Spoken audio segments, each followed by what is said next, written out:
Well, I think it was probably right to do so. I mean, this had a low probability of success from the beginning, and the information that's come out now made it even worse. So he did the right thing by President-elect Trump, that's for sure. I didn't think he ever had a path to 50, and it didn't seem that he was ever going to get there. So Trump deserves to be able to nominate someone who has a fighting chance of being confirmed. That obviously wasn't happening with Gaetz. I mean, this transition, though, I said at the time, it's entertaining. I mean, it has more twists and turns than an M. Night Shyamalan movie.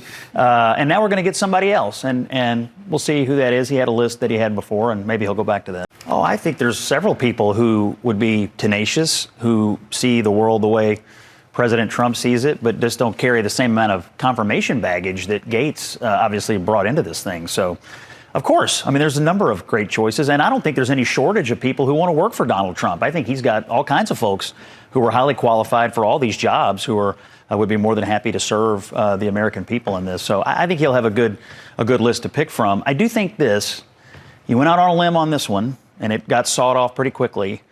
My advice would be, don't do it again. You know, because if you nominate another person who starts below the line, I mean, that was the thing with Gaetz. He sort of always started below the line of anywhere being near confirmable.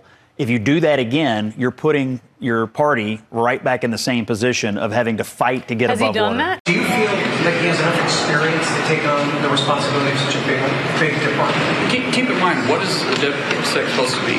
He's supposed to be a civilian, right? And I think he's perfect. He's a decorative combat veteran. He's got 2 Bronze Stars, 20 years in service. He retired as a major, and he's a civilian. He knows this. It's not like he has no experience inside the military. I think he is perfect for the position. What do you describe his biggest strength? Just what I said. I just explained what his biggest strengths are. His weaknesses, I don't think he has a weakness. I think he is very talented, and there's a reason why President Trump trusts him.